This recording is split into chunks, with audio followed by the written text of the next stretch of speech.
And it looks like we are live.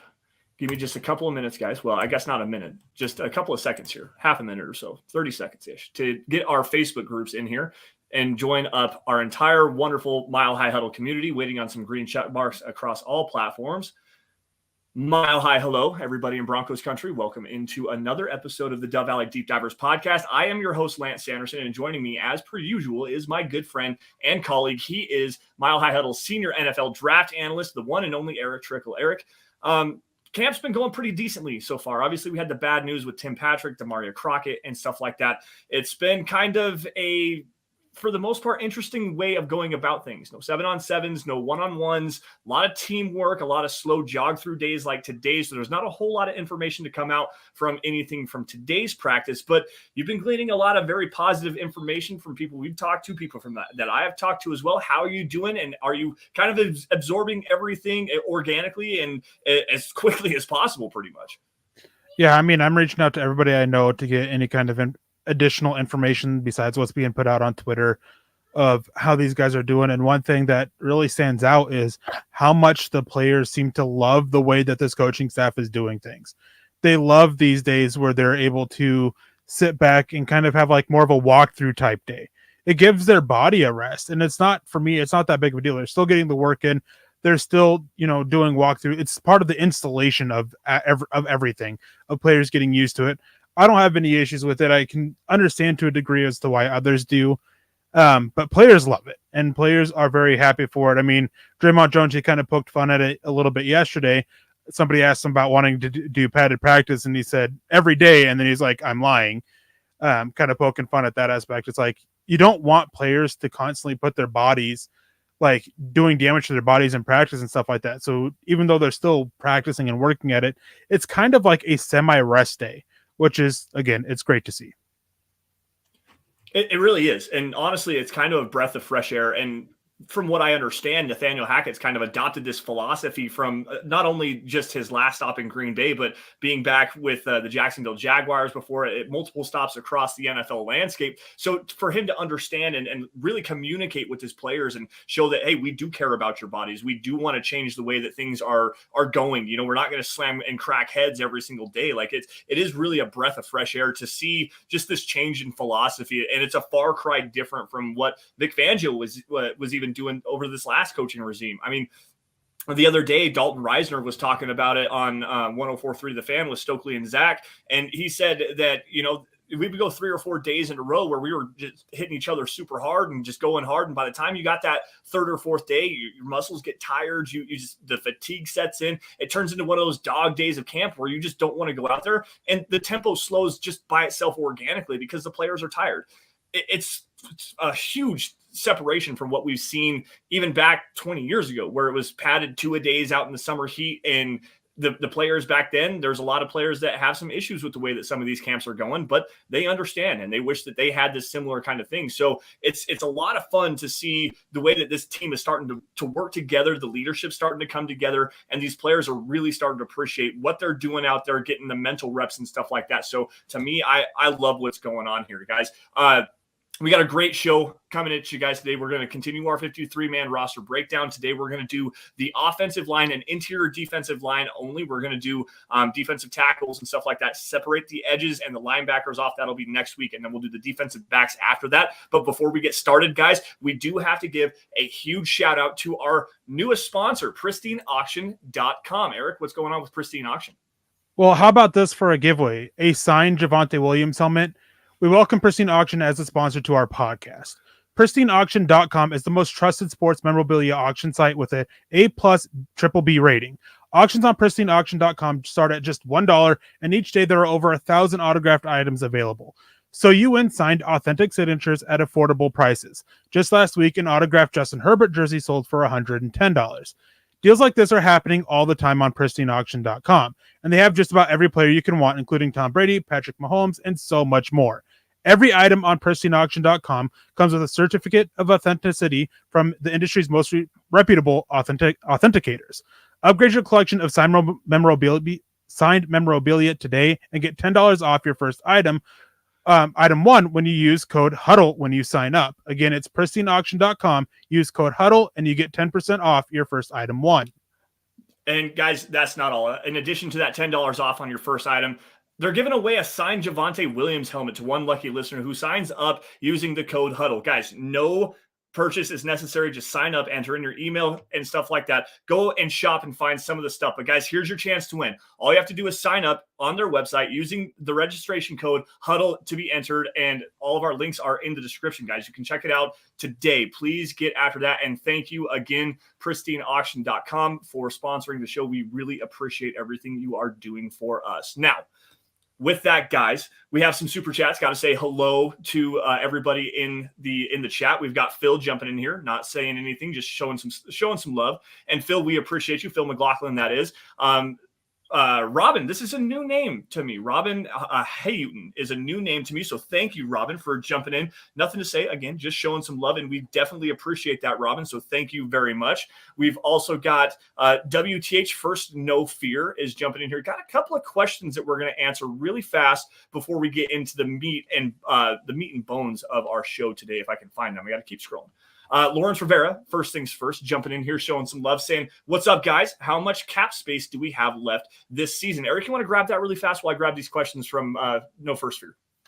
Denver currently has about a little over 11.3 million, I believe is what it is. Maybe 12.3, somewhere right in that ballpark. They'll probably add a little bit more over the coming weeks with some cuts, maybe even potentially players traded away.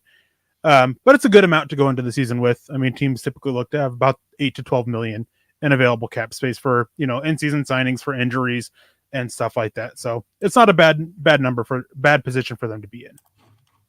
Yeah, it's kind of nice. They can go and fill some holes. Maybe it sounded like they were looking at a linebacker over the last couple of days. Anthony Barr, there was some news about him. He just signed in Dallas on a 1-year, $2 or $3 million deal, something like that.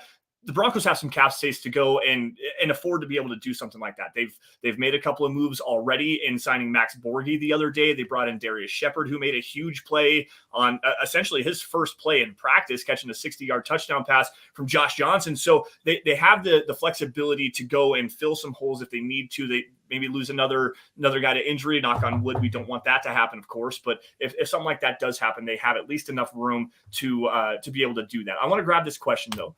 WTH First No Fear. I believe this is the first time that we have seen your name in the chat as well. So welcome into the Valley Deep Divers. We appreciate you.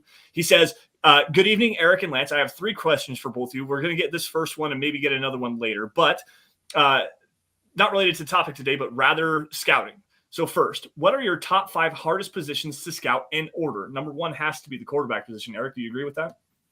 No, and the reasoning. Okay, so watching quarterbacks, it's not that it's easy to watch them or scout them.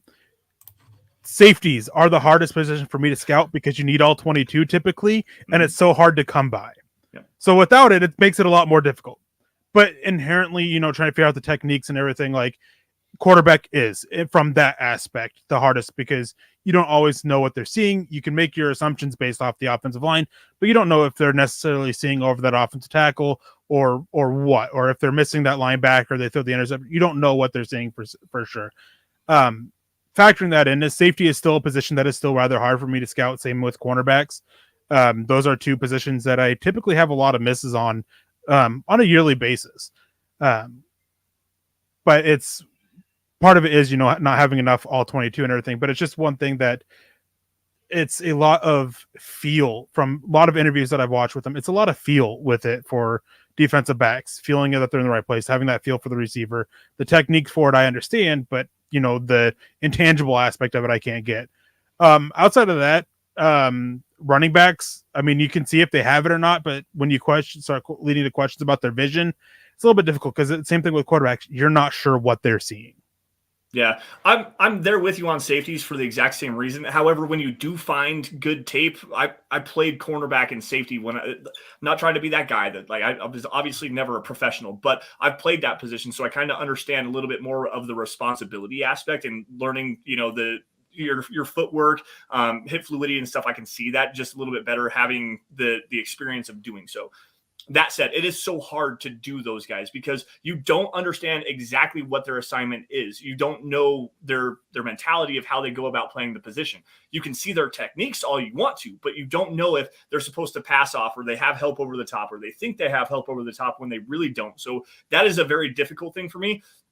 Another one that I've always struggled with, and I'm getting better the more that I'm watching some of the all 22, is interior defensive line players. To me, hand placement and stuff like that is so hard for me to judge on that. I can see the leverage, I can see the footwork and the burst and stuff, but understanding rips and swims, hand placements, leverage and stuff like that, I'm still kind of working through that. Quarterbacks, a lot of it is just judging the footwork.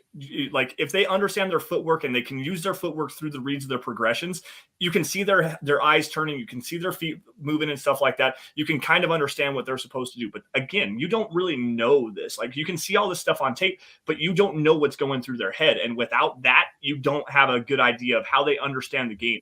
And that's what makes it hard to do what we do.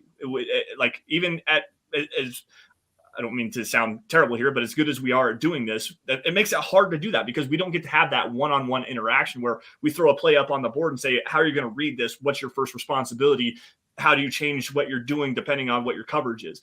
That's an incredibly difficult and very vital part of understanding how to scout and evaluate these quarterbacks. Yeah, and going to the interior defensive line and offensive line, since that is the topic of conversation, those are the two of the easiest spots for me. Edges, defensive line, offensive line, working in the trenches. That's always the easiest because even if you can't get all 22, obviously you can still see it. Interior defensive line, the biggest thing with them is knowing what their role is in the defense. Mm-hmm. That matters tremendously because if you're looking at a guy who he's not being asked to necessarily be like that top tier pass rusher, he's kind of being that spine the quarterback, trying to keep him from climbing up the middle for hitting that middle running lane. He may not have the pass rushing numbers that you're looking for. So you kind of want to balance that out and figure out who this player is.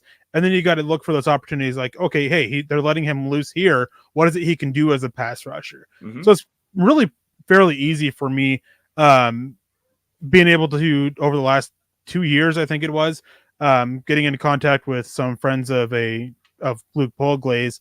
One of them is a defensive line coach, and being able to talk to him and have him do a thing has definitely helped me improve there, which was great. But, the topic is this on the offensive line and defensive line. Well, we're talking about the defensive line, so why don't we get to the defensive line first? Denver made that huge addition with DJ Jones, and Dale Fleming and a couple other people have asked or made comments about Ini Uwazurike. And, well, there's a lot of reports that and comments that I've heard is that, well, he hasn't been super impressive. Like, he's very much a rookie, and it's obvious. He's done well in his reps to be a solid depth piece on this defensive line. Yeah. And Gary Leeds Palmer jumping in here really quick saying, hey, Lance and Eric and Scott, is this team looking good as advertised? At this time, let's ride. As of right now, everything that I'm hearing is mostly the offense has been kind of struggling to get their wheels turning. It's not that they're playing poorly, but they're just not having the high expectations that everybody had when they brought in Russell Wilson. So to me, that's going to take some time. You've got a new offensive scheme. You've got a new quarterback, a new head coach. You've got to kind of just roll with the punches a little bit offensively, as far as the defensive side of the football. Everyone is raving. Like James Palmer and Ian Rappaport from NFL Network were there the other day, and they're raving about this defense. They're saying that it's going to be very good. Baron Browning continues to stand out as a player that's transitioning from linebacker to edge, seeing kind of a hybrid role there. Pat Surtain has been easily the best player from all accounts as far as the defense is concerned. Justin Simmons in that secondary, they have a couple of gaps every now and again, but they are locking down this offense. I don't think that that's a cause for a concern because this defensive scheme is very similar to what they had before. Ejiro Evero is a disciple of Vic Fangio. He's a disciple of Brandon Staley, who was a disciple of Vic Fangio. They've been around this. They understand what they're doing. While the terminology has changed, everything is still remotely the same. And the Broncos got better, especially along that defensive line and with DJ Jones and Enioma Uwazurike. Yeah, and you kind of touched on it. Michael Ronquillo asked Lance and Erick, who's having the best training camp through nine practices so far, Patrick Surtain. Mm-hmm. Like, again, dish me up that crow. I wasn't very high on him. I was very, very wrong in that aspect of it. But he's been super impressive. They're leaving him on an island, and it's allowing them to shift focus away. So the biggest question that I have, and I was talking about this with a couple other people, is if Denver can consistently get home with 4 pass rushers, this defense has a chance to be outstanding. Because when you can afford to allow a corner to play on an island and move coverage elsewhere, like, it makes it so hard to move the ball. But we got to get back to the topic for a few minutes here, talking about the defensive line. So you and I, we both have a difference of opinion when it comes to Uwazurike, and how he should be playing. And we'll get more on Uwazurike here in a second. But for starters, we got to get to, the 3 starting defensive linemen. Who are those going to be? Obviously, Jones and Jones are 2 of them. But who's that third guy? That was the question coming into camp. And I think at this point, we may not have an answer, but I think we have more clarity on the picture of who it's trending towards being. And honestly, it sounds like that guy is Deshaun Williams. From everything that I've heard, from talking to you, from listening to people that are out there at camp, they're looking at who's just out there in the general rotation. While Uwazurike has been playing a lot of that 4-eye technique that you were talking about, the 3 and 4-eye and stuff, I think that if they wanted to slide him inside a little bit, they could probably do that as well. But it sounds like Deshaun Williams has really stepped up his game this offseason. Like, he is a monster in the running game, getting some pass pressure in there as well, eating up blockers and letting linebackers flow through their gaps and stuff like that. Like, Deshaun Williams, I know that's a guy that our guy, James Campbell at MHH, in our group chat, he's always been pounding the table that Deshaun Williams is a guy that needs to get more run on this defense. And it sounds like they're giving him an opportunity to be that first guy up in this rotation. Yeah, and I mean, I'm not super disappointed. I was going back. I've been watching some tape, trying to do some film room pieces on it, and Deshaun Williams is one of them. And I got some heat from Deshaun Williams about a week or 2 ago, because I made a comment about how there was times last year that he got blown off the ball and just struggled a little bit, and that is true.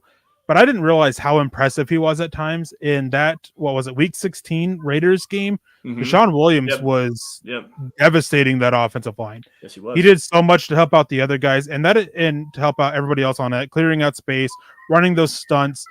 And really, with what Denver is looking for, it is something that he can definitely play and definitely do. As long as he continues to grow and progress and he can cut back on being blown off the ball. And it's just a matter of, he gets too high in a stance coming out and gives up leverage.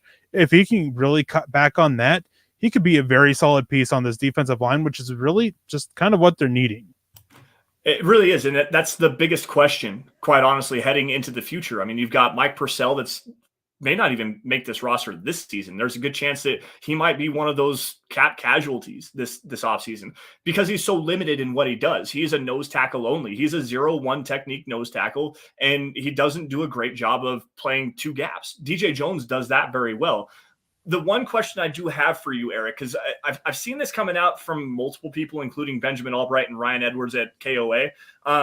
They're talking about Mike Purcell, and while he's not necessarily playing great, he still offers something that the Broncos don't necessarily have right now, and that's a guy that can play that 0-1 at a relatively consistent level, and then utilize DJ Jones and moving him around the defensive line on the other side of Draymond Jones, who figures to be that 4-eye technique starter on the opposite side of where DJ Jones or Deshaun Williams would be. Is that kind of the way that you're understanding this conversation going, or is really Mike Purcell like the odd man out here? Well, Mike Purcell is a tough one because they want to see more. From what I understand, they want to see more from others on the defensive line. They want to see if they can move Deshaun Williams to nose and DJ Jones out. They want to see if Uwazurike can hold up there. They want to see these other options and see if they can step up as a nose tackle and 2 gap for the 35% of snaps that they'll have a true need that kind of player for. They want to see if they can happen. If they can't step up, then it sounds like Mike Purcell has a chance to make it. It's going to be hard to swallow that cost, and maybe Denver tries to figure out something with that instead. Maybe just essentially a pay cut, turning salary into bonus money that he may not be able to obtain, things like that. Things to lower the potential cost of it is definitely one way they can go about it, because they need somebody for that. When they go into jumbo packages right now, is you typically want your 3 guys big in the middle, and they don't have that third guy or even second guy really to step up yet. Uwazurike is probably that third one, but he's got to step up and he's got to develop still. So he has a chance to make this roster. I've been very adamant that he's on his way out. I still think that he is, but there is a pathway for him to make the roster. Right. I'm going to say something that might be a little bit controversial to you here really fast, but hear me out before you blow me up. You've got Uwazurike, who projects to be an elite interior pass rusher. Like that guy with the length and the burst and the athleticism that he does possess. This kid's a freak. Like he plays with his hair on fire. He's got some issues in the running game, though. Like there's some play strength. He doesn't play to his length nearly as much as he probably should when it comes to taking on blockers, especially as a two-gap guy.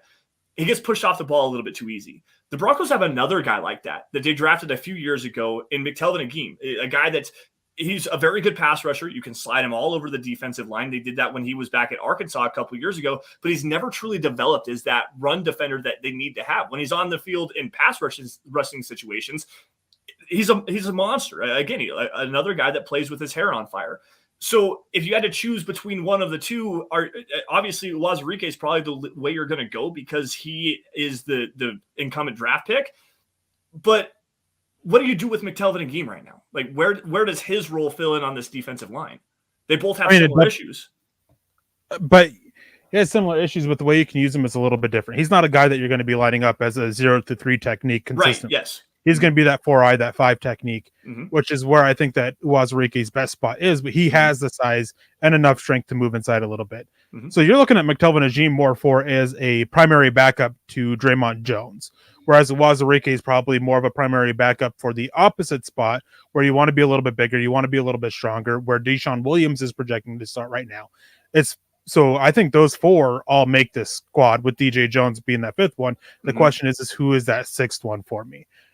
I have it personally, Matt Henningsen, but I think it is a close battle there between, do they go with another pure outside guy and go with the versatility of Uwazurike or Williams, or do they just go with Purcell and use Uwazurike and Williams more so on the outside? I could see them going either way. I have it Henningsen over Purcell simply because of cost. Yeah. But that 6th spot comes down to those 2 players for me. I'm actually with you on that one because Purcell, we've talked about it multiple times. It's, I think, 4.2 or something like that. I think the Broncos could save $3.5 million or something like that. I can't remember the exact specifics of it. We've talked about it 25 times and I can't remember. But that's a lot of money. The Broncos could have to, again, go and make another move where they can go and bring in another off-ball linebacker, replace a guy that got hurt, potentially address the right tackle position if somebody goes down there. There's news about that, by the way. Billy Turner may not be back. It sounds like they're trying to get him back for week 1, but he hasn't been practicing. It's been Calvin Anderson the entire time there, to kind of break into our offensive line conversation here. But to me, being able to save that extra money for on a Mike Purcell, with his limitations of him not being able to move around, Henningsen's not a guy you want to line up as a 0-1 technique, if at all possible. I mean, you may not even want to play him as a 2-eye. Like he's going to be a 3 technique to 5 technique. That's his solidified role on this defense. Having that, I think, is actually going to be a little bit more valuable based on what the Broncos have behind them and the guys that they have on the edge and the hybrid linebackers they have in a Baron Browning and a Nick Bonito, guys that can line up off the ball, come from multiple different angles. You don't need to have that 0-1 technique. Like you said, 35% of the time they actually use a 0-1 technique. So to me, I think the easy math here is to bring Henningsen aboard. And unfortunately, I hate to do it, Mike Purcell has to be the guy out of here. Yeah, I'm going to grab some comments real quick, say hello a little bit to the chat. We have K-Hop in here asking, remember when people wanted Caleb Farley? Yeah, I was one of them. Me too. And on the field, like, he was great, and he was a good prospect and everything. Health has just been an issue, and it's continued to be an issue for him. Jake goes, that says I have a good feeling about the defense for sure. I definitely do as well. Kathy Lund comes in, says, hi, fam. Sorry I'm late. What I missed? Not much, just more Lance just talking out his, behind. Hey, now that's not fair. Kathy does come in with a question. At this point, is it Calvin Anderson's job to lose as we switch over to the offensive line? Basically, yeah, that's kind of how it seems to be. They really wanted Billy Turner to come in and compete for it, but he's still out with the knee injury. Tom Compton's dealing with the back injury. Calvin Anderson has taken the job, and I don't want to say he's ran away with it, but I mean, it's not hard to outpace limping players. So it's kind of his by default. And Cameron Fleming seems to be poised to be that backup spot unless they're able to get Billy Turner back.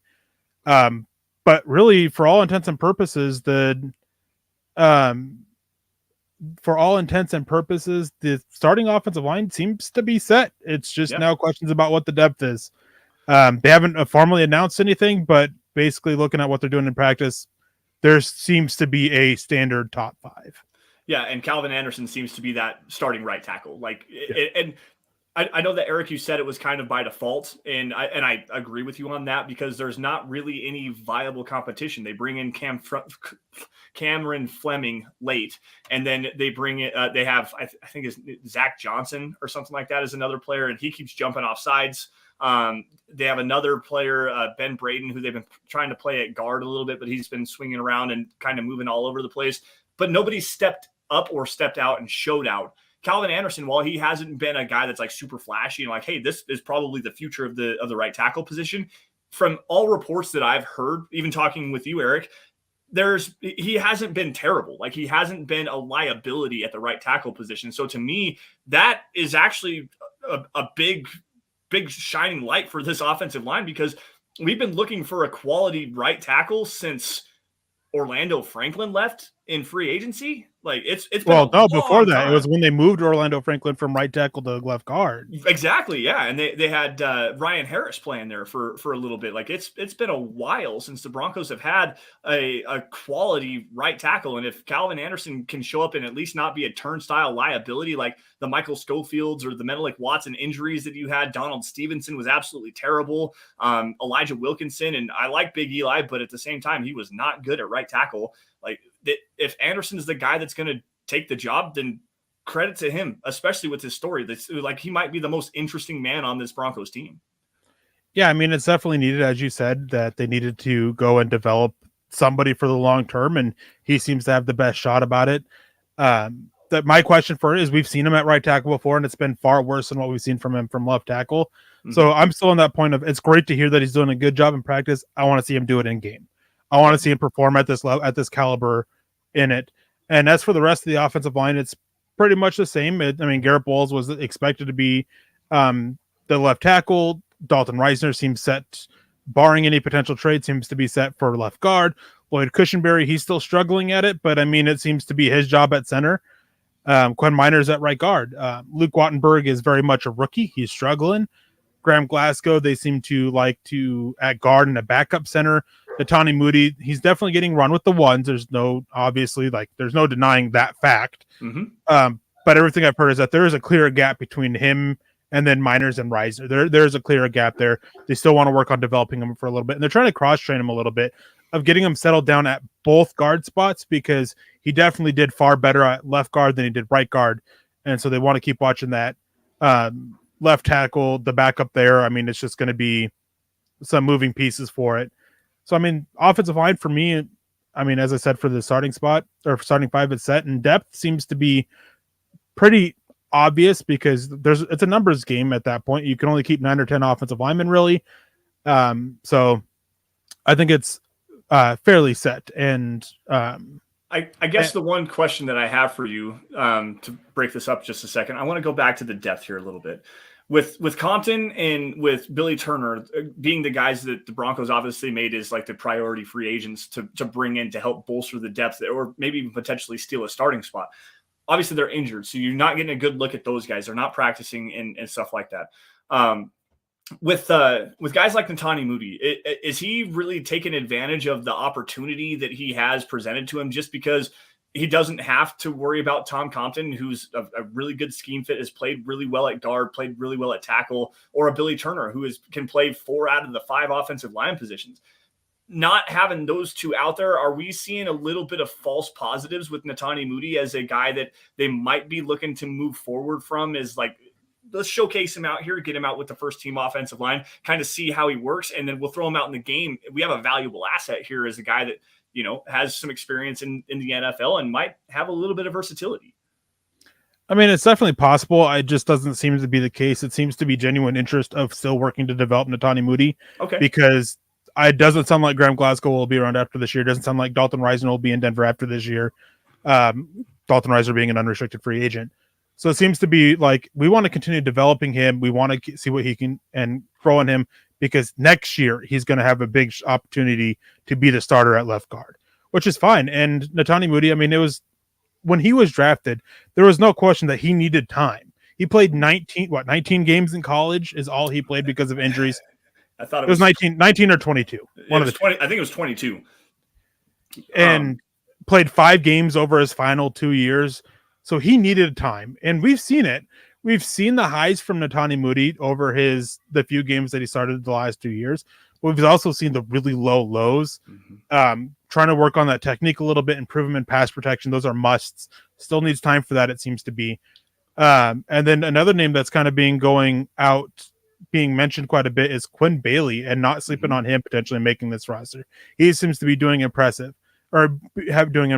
And another thing worth noting, and potential for a backup center spot is Casey Tucker has actually been getting reps at center as well. Okay, that's interesting to me because I thought he was playing kind of that swing guard and tackle, kind of playing inside and outside for the most part, not sliding to the inside all the way down to being the pivot point there. Like that's interesting news, and I had not seen that anywhere. So thank you for dropping that nugget. I want to go back here. We've got another question coming in here from First No Fear. He says, "Can we be can it be a top 10 offensive line if everything clicks?" Actually, there's a really good piece that Nick Kendall is working on right now, some inside baseball. I'm not sure if it went up or not already, but keep your eyes out because apparently someone at ESPN did an offensive line rankings and said that the Denver Broncos should be the 4th best offensive line in the NFL this year. Like they have the potential to be that. The one issue that I have with the analysis based on what was said in the clip that I did get to see, I haven't read the full article yet, but I want to shout this out. The one thing that they did highlight was Billy Turner's presence on this offensive line. And with Billy Turner not playing, that can be a big wrench in the works here. Yeah, I looked at ESPN's rankings, and they were kind of... and it is up, by the way. It is up, milehighhuddle.com. Go check that out. Sorry, Eric. It was rather wonky rankings, something I definitely don't disagree with. I understand that they're leaning heavily into the pass block win rate, which, hey, nothing wrong with that. Analytics, I'm becoming more favorable of them. I talk about them a lot on here. But the issue is what you said, is they're leaning heavily onto Billy Turner aspect of it. And at this point, he's not projected to be a starter. He hasn't practiced. He's hurt. If everything clicks, I don't see a top 10 offensive line. It's definitely possible. I think that they'll probably be in that 11 to 14 range, just slightly above league average, which you can win with. It's still better than a bottom 5 unit that Russell Wilson saw in Seattle for so long. Yeah, I was just about to say that. I want to play the hypothetical game here really fast.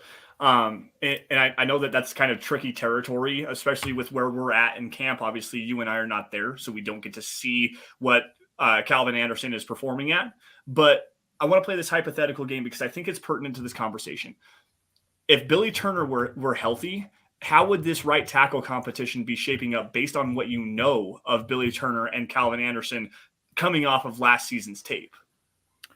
So just Billy Turner, not Tom Compton? You can throw Compton in there, but I always thought that Compton was more competition for guard than tackle. So if you want to throw Compton in there, then by all means, go ahead. So from what I understand it, the initial plan was basically Tom Compton to come in, compete at left guard as well, but more so be that left tackle, right tackle, be part of that right tackle competition. Okay. A swing tackle option, along with Calvin Anderson and Turner also being part of it. So it was a 3-way competition for it. That was what it was designed to be. Okay. But it seemed very much a thing of, depending on how things went, Turner starting at right tackle and Compton being just a versatile depth piece capable of playing for the 5 spots, and Calvin Anderson being your swing tackle. I think that was the initial plan. Injuries obviously kind of changed things. But yeah, I think right tackle would have been essentially locked for Billy Turner if he didn't get hurt. I kind of lean with you on that one. Even though I thought that Billy Turner has always played better at guard than he did on the outside, he at least has the athleticism and the length to do that. It's always been a matter of technique to me. But I think that based on what I saw from Calvin Anderson, the one game that really stands out to me with him, and not at the right tackle position, but the left tackle position where I think that his best fit was the game against Carolina a couple of seasons ago.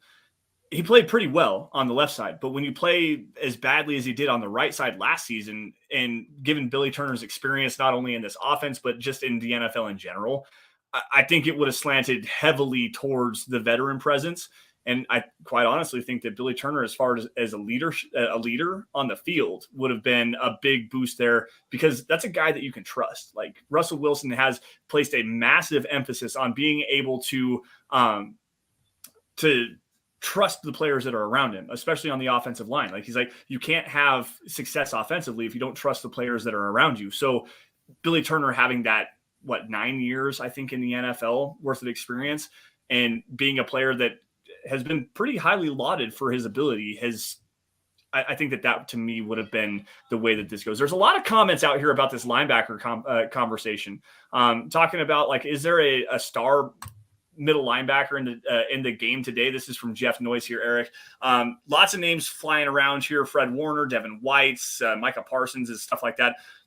I don't want to go to the NFL style of things, but I want to kind of project just a little bit here, because the Broncos have a player that they are incredibly high on in Jonas Griffith, a guy that's kind of had a rough and tumble story of things. I believe undrafted free agent out of Oklahoma.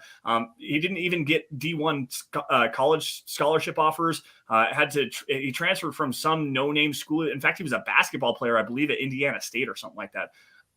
Can Jonas Griffith potentially be a guy that we talk about as a two-level player, a guy that can go sideline to sideline and coverage and stuff like that? Are we looking at something like that with Jonas Griffith here? I definitely think he could be. I mean, he moves for a bigger linebacker. He's very fluid with his movement, very smooth. Mm-hmm. And last year, again, watching some tape, watching some defense, Griffin's another player that I was looking at doing a film piece on. Watching him from when he started towards the end of the season, you could see his development and growth with just being able to read the plays as they develop, break them down, and find his pathway to the ball. He did such a good job against the Raiders, sorting through the trash. One of the plays I'm highlighting eventually, whenever I get around to writing up the piece, is he engages the tight end, holds him there, and then sheds it at the perfect timing to make the tackle. Like, It was just really good, solid play from him. That's very technically sound. So star linebacker, I think that would be a little bit of a reach. If it happens, hey, that's great. It just seems to be a little out of reach. And nowadays, I mean, there's plenty of really good linebackers in it. It's not the NFL game. I mean, we joke on here a lot that linebackers don't have value. Same thing with running backs. They do. It's just in a certain way, and it's not as valued as they used to be because of changes with how defenses are looking. Shaq Leonard is a really good one. Mm-hmm. Fred Warner, in my opinion, is the best linebacker in the NFL right now. Devin White is very overrated. It's not that he's bad. It's just he's very sideline to sideline run defender, or sideline to sideline and run defender. And his play and coverage is definitely helped by the other linebackers there and the safeties, Levante David, and they help cover his issues. Everybody talks about the game in the Super Bowl that he had against Travis Kelce, where Kelce still had a huge game.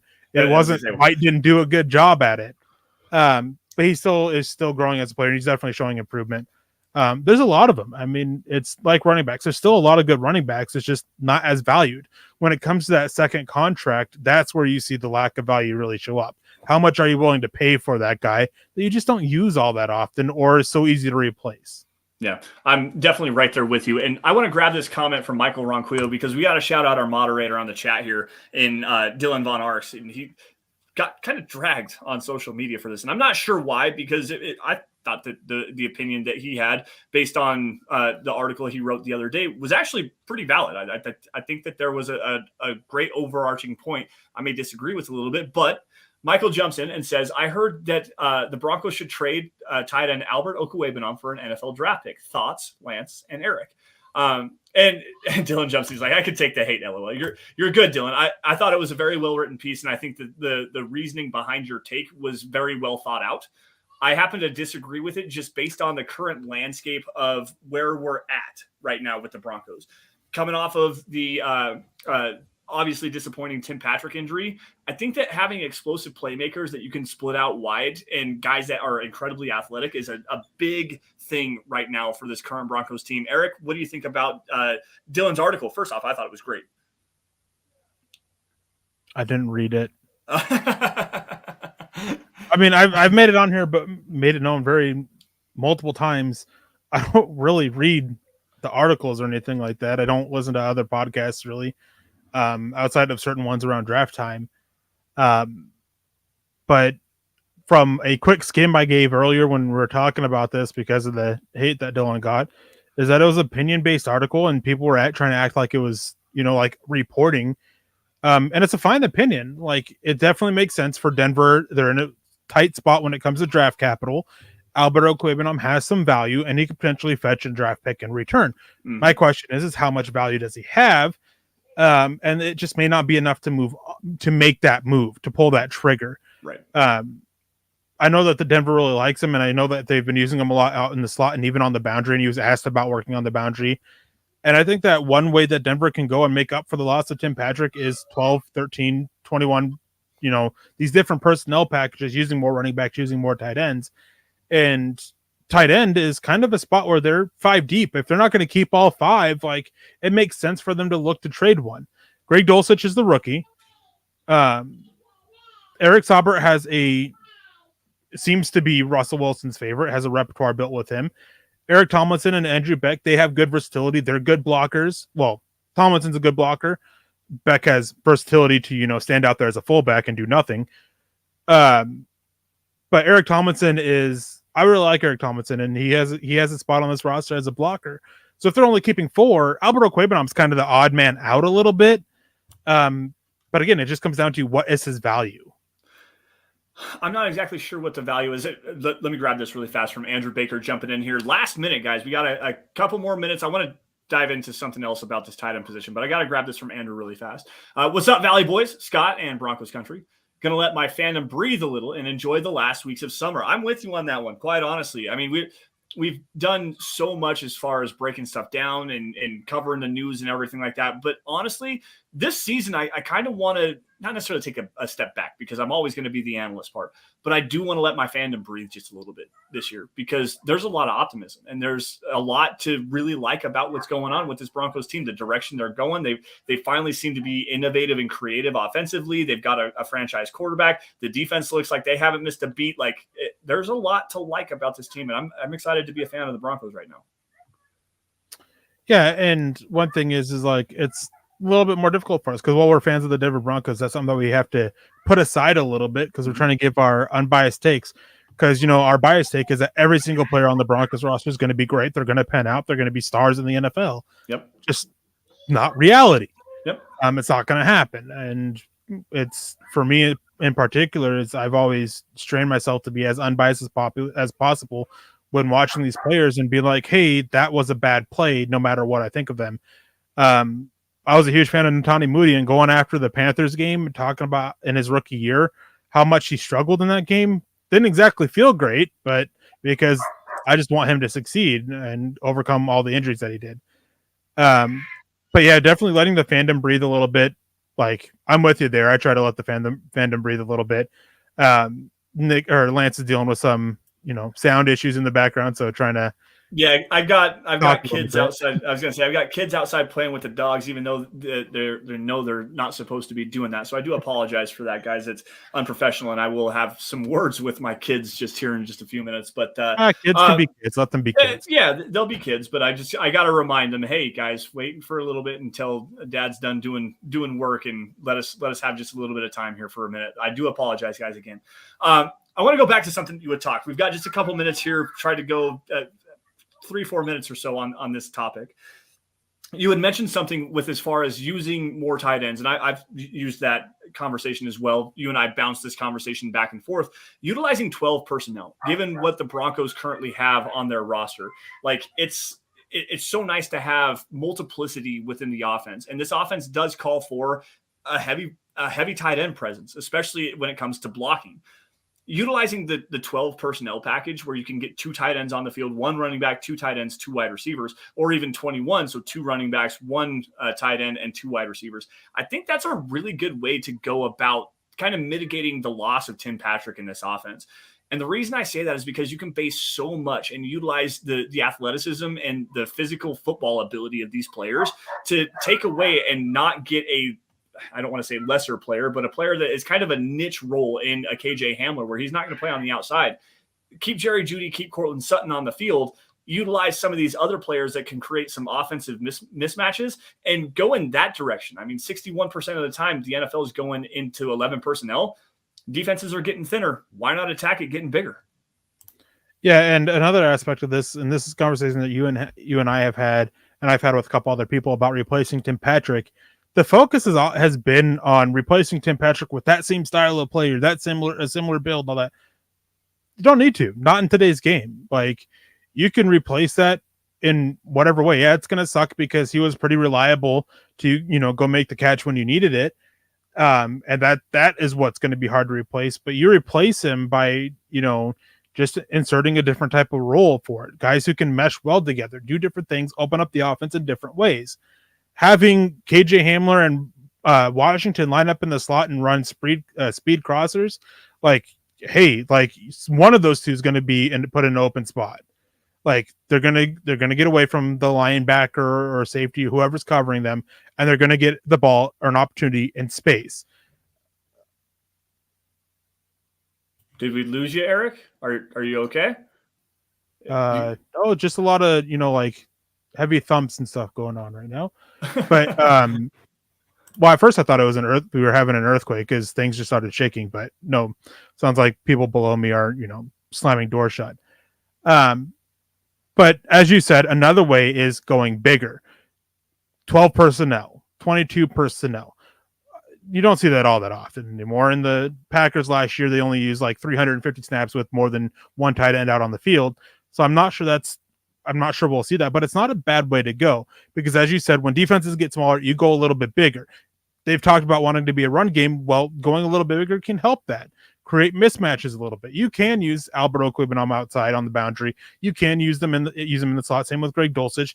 Yep. You can do all these different formations and looks to get favorable mismatches. Because with somebody with Albert Okwuegbunam size, it's going to be hard for a corner to match up with that, with the physicality aspect of it. It's going to be hard for a linebacker to match up with the speed that he has. Even though he's not the most agile guy, he has improved his route running. It's still going to be hard. I mean, you could just have him run up the seam, and it can create a lot of open space for people running underneath. Then you can have Washington and Hamler running those crossers. It opens up a lot. And not that it didn't with Patrick, but it's just you have to open up things a little bit more when you lose Patrick rather than trying to find an exact replica. I definitely agree with you on that. And when I had that conversation with you, I wasn't necessarily talking about the body size and type. Like, it would be nice to be able to fill that in because of the role that he plays, the big slot, that big boundary receiver that goes up and catches the football. It's a big picture argument here that I was trying to get into, a little inside baseball on this.